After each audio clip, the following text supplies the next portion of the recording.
The minute you were born, you got involved in the war between good and evil, between darkness and light, between negative and positive, between evil and good, between tyranny and democracy, between weeds and human activity. I mean, the war is on. If democracy sleeps, guess who never sleeps? Tyranny. In the absence of light, guess what's automatic? Darkness. If good does not arouse itself and become active, guess what moves in? Evil. It's a war. A mental war, a physical war, a financial war, between enterprise and ease, between accomplishment and failure. It's a war. That's why there's an Old Testament phrase that gives the best advice for human activity when it says, 6 days labor, 1 day rest. Now, I'm sure we've taken that to mean, don't work all 7 days, take one off. Here's what it also means, only take one off. Or you're liable to lose the war. Now, we've got it down to 5 and 2, and maybe that's not too dangerous, I don't know. If God would have thought of 5 and 2, he might have made it 5 and 2, I don't know. You can't think of everything. But here's what it does mean. Enterprise is better than ease. If you rest too long, the jungle overtakes the village. Now here's the good news about the war between good and evil. Evil is no match for good, but good must be active. Weeds are no match for human activity, but if you stand still, how far in will they come? All the way. They'll grow right up around your shoes. But if you get busy, how far back can you take them? As far as you wish. They're no match, but you must be active. That's why the 6 and 1. Make sure you're not losing the war by taking off too much. Guess what the average years are after retirement? 6. 6. Which means don't retire. Your chances are too slim. Okay. The war between good and evil, the weeds. You got to make sure you recognize the negative, handle it, deal with it, and then go on. Let's make a list of the diseases of attitude that can wreck all your chances to do well. One of the words that destroys everything is called neglect. Neglect. And I found this out. A week of neglect could cost you a year of repair. It isn't worth it. So what to be on the lookout for? Here's the list. If you were making it, you'd have the same list I've got. Right? We're not covering anything new tonight. This is a reminding session, not a teaching session. But it doesn't hurt to go over it again. Here's the list. Attitude diseases. Number 1 is indifference. The shrug of the shoulder. The guy's not even concerned. He's just drifting. This is called the mild approach to life. A disease known as mildness.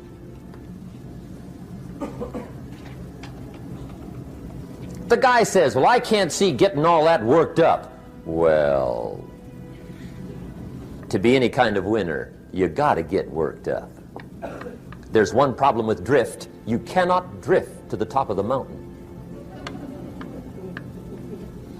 And the good Lord said in the closing chapters of the Bible, here's the best way to live, one way or the other. That's best. Hot or what's next best?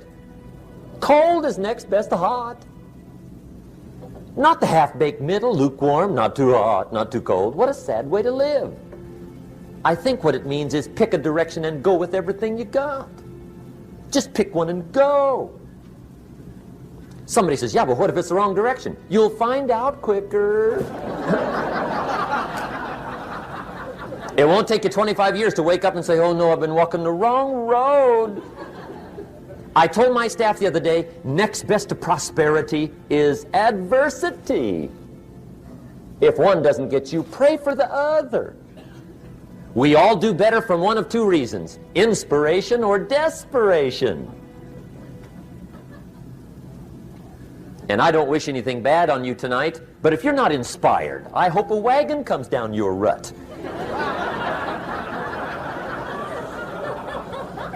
Whatever it takes to get you to try harder, read more, set your goals, and go for it.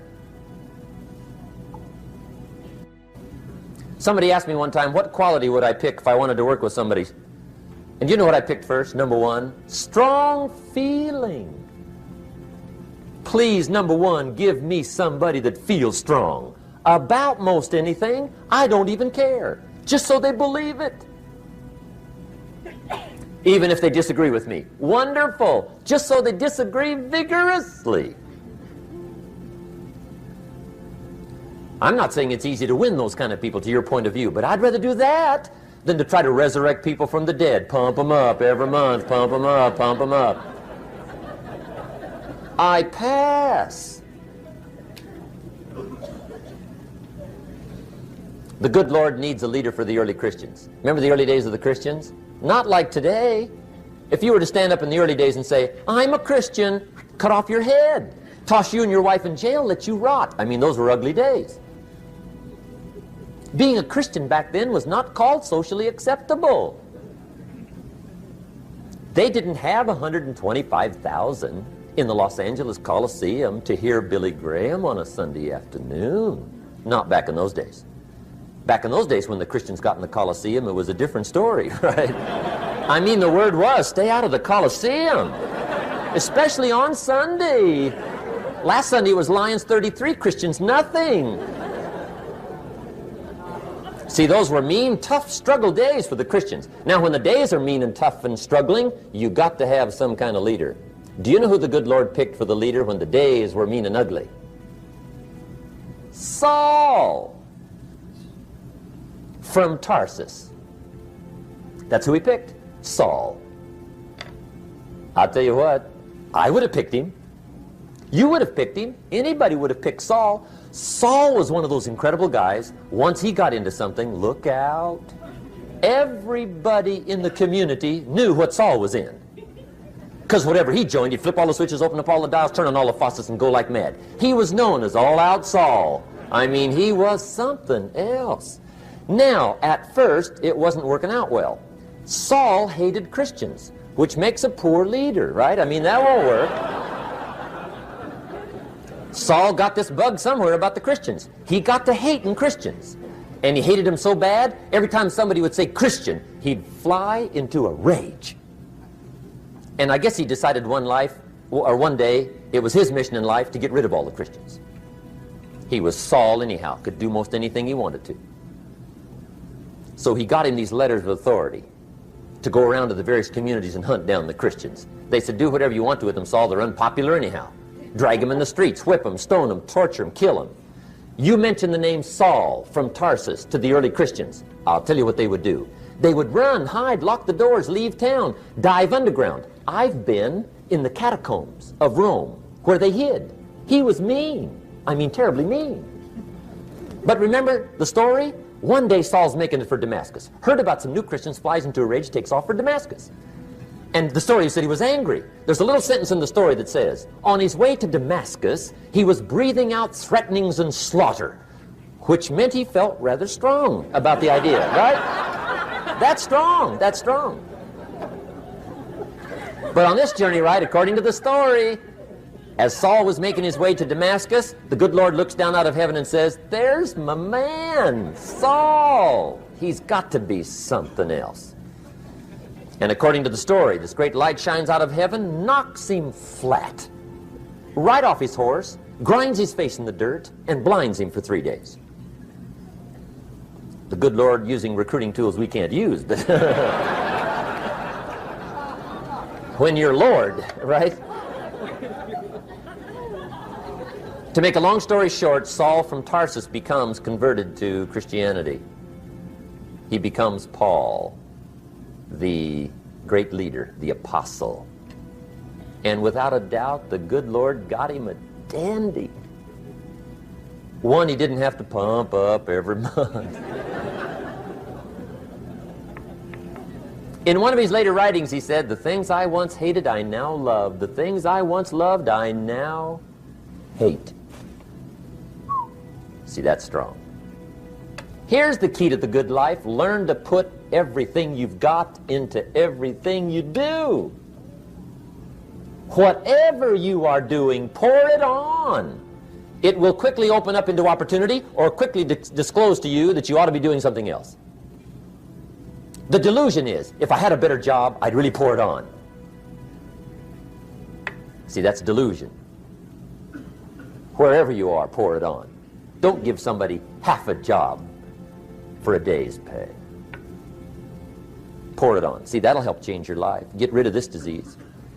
Here's the next attitude disease, indecision. Mental paralysis. The guy can't make up his mind and it becomes a disease. Pretty soon he knows he's got it. The guy says, well, I know I'm on the fence. But he says, what if I get off on the wrong side? Listen, after a while it doesn't matter. Just get off. Any side will do. A life full of adventure is a life full of many decisions. The ones that turn out to be wrong give you better experience to make better decisions. So don't see how many decisions you can get out of, see how many you can get into. That's where the adventure is. So shake off this disease, indecision. The next one is doubt. Doubt's like a plague, and one of the worst is self-doubt. There are many, but that's one of the worst. The guy doubts himself, doubts if it'll last that long for him, doubts if he can do that well, doubts if he can make that much, doubts if he can accomplish all that. A chronic, excellent self-doubter. You can imagine what damage that does to your future. So here's the key. Turn this coin over and become a believer. And there's many things to believe in. One of the majors is yourself. The understanding of self-worth is the beginning of progress. Now, if those three don't get you, this one will. Worry. That's a devastating disease. Worry. Worry causes health problems, social problems, personal problems, family problems. It's devastating. Worry long enough, it'll drop you to your knees. Could reduce you to begging. I know how bad this one is. I used to have it bad. I used to be known as a super worrier. Not a super warrior. No, super worrier. My family wished I'd have been a warrior. I got those years to make up for.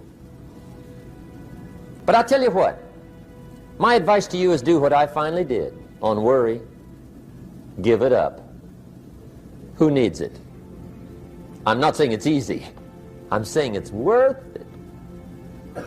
It took me almost 1 year to kick the worry habit, and it was not an easy year. It was one of the toughest years I ever spent, but I finally got that monkey off my back. And I discovered you could live the most incredible life free of worry. Not free of challenge, not free of difficulty, free of worry. I learned how to do it, and you can. Here's the next attitude disease. Over-caution.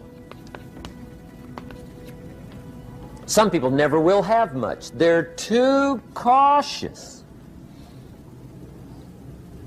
Now, you can also be too reckless, but you can also be too cautious. This is called the timid approach to life. And my caution was always the risk. Risk used to drive me right up the wall. I used to say, what if this happens? It's called the language of the poor.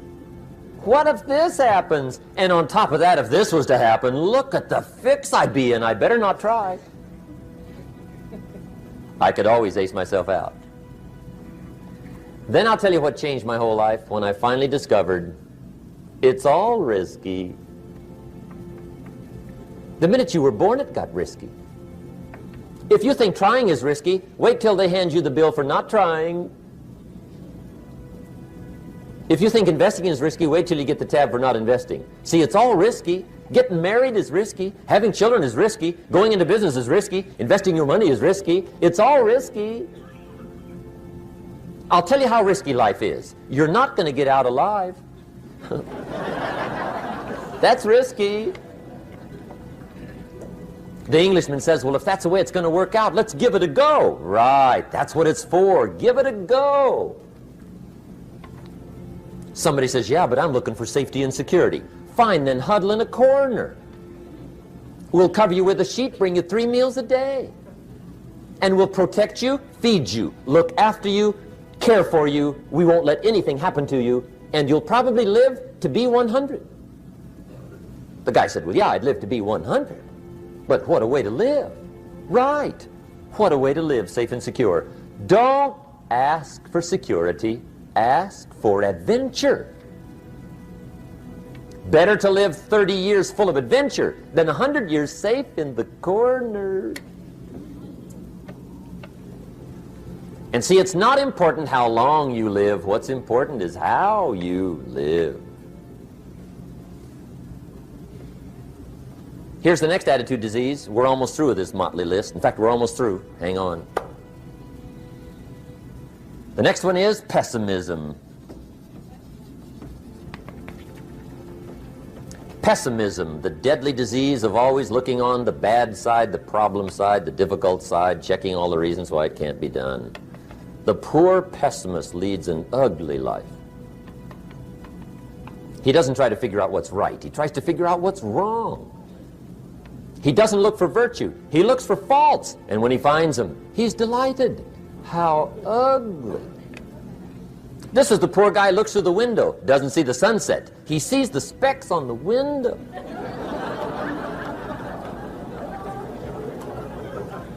And this is the poor guy, right, who rushes up, takes such leave of his senses. This guy rushes up and he says, I've got 5 good reasons why it won't work. He's so dumb he doesn't know all he needs 1. He's got 5.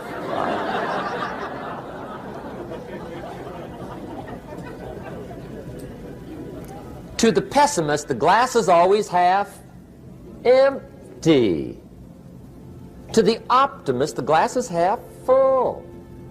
Why would the same measure affect people 2 different ways? Answer, it all depends on how you look at it. Our lives are mostly affected by the way we think things are, not the way they are. The way we think they are affects us most. There's a subject we don't have time to get into tonight called better thinking habits. One of the major things Shove taught me when I met him, he said, poor thinking habits keeps most people poor. Not poor working habits. Most people work hard, but they don't think hard. And Shove taught me that the mind is like a factory, a mental factory. And whatever you think about all day long pours ingredients into this mental factory. And that's what builds the economic, social, financial fabric of your life. He quoted me a Bible phrase that says, as you think, so you become. How awesome. When he talked about poor thinking habits, he had me. I used to start the day reading the morning newspaper. I mean, you can believe that or not. I'd get a cup of coffee and read the paper. I'd load up on wars and riots and murders and stabbings and killings and bank robberies and muggings and car wrecks and tragedies. I'd even read the back pages. I seem to like that stuff for some weird reason. I'd load up on all that, and then I'd start the day. You can imagine the kind of days I used to have. You walk around on your financial knees. They call you economic peewee.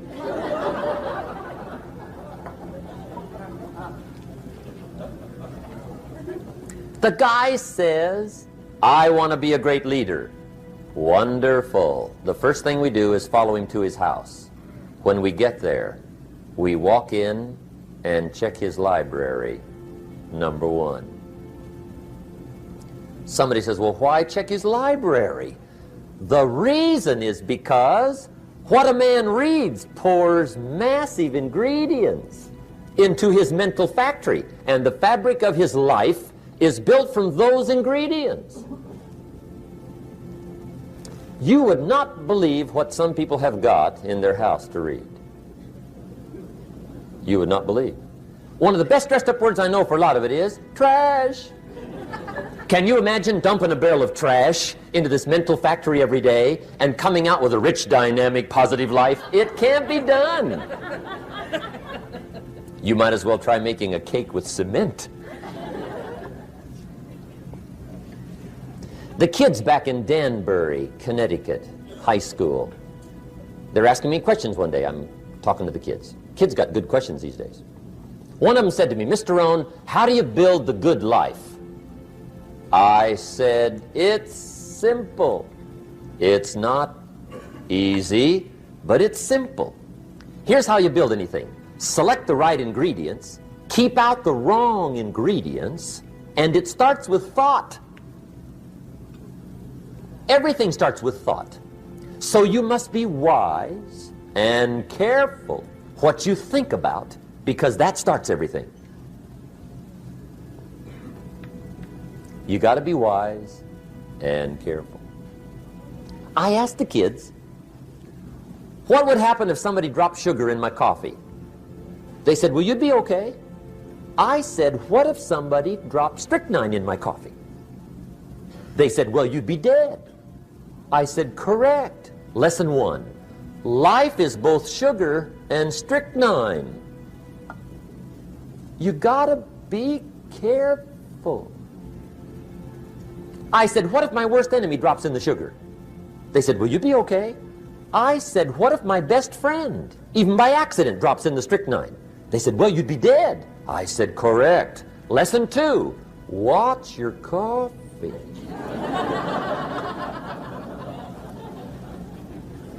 You got to be careful. See, it doesn't matter who hands you the bad stuff. It doesn't matter where you get the bad stuff. It'll still do its damage on your bank account, wherever you get it.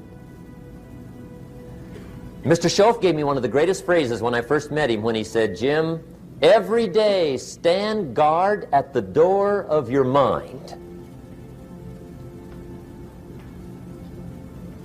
How important. Stand guard at the door of your mind. And you decide what goes into your mental factory. Don't let anybody just dump anything they want to in your mental factory, because you've got to live with the results. Okay, here's the last disease, and we're through with this list. In fact, we're almost through. Hang on. The last subject is very brief. The last disease, but this one is deadly. Engage in this one, indulge in it even slightly, and you might as well forget the future, because it's going to forget you. Complaining, crying, whining, griping, a Bible word called murmuring. See, that'll ace your future. Spend 5 minutes complaining, and you have wasted 5. And you may have begun what's known as economic cancer of the bone. Surely they will soon haul you off into a financial desert and there let you choke on the dust of your own regret. I hope I said that well, so you won't forget. It's a deadly disease. If you don't think it's bad, ask the children of Israel of Old Testament fame. Typical of us all, their story just happened to get in the book. Story says, children of Israel were slaves. God performed a series of dazzling miracles and got them out.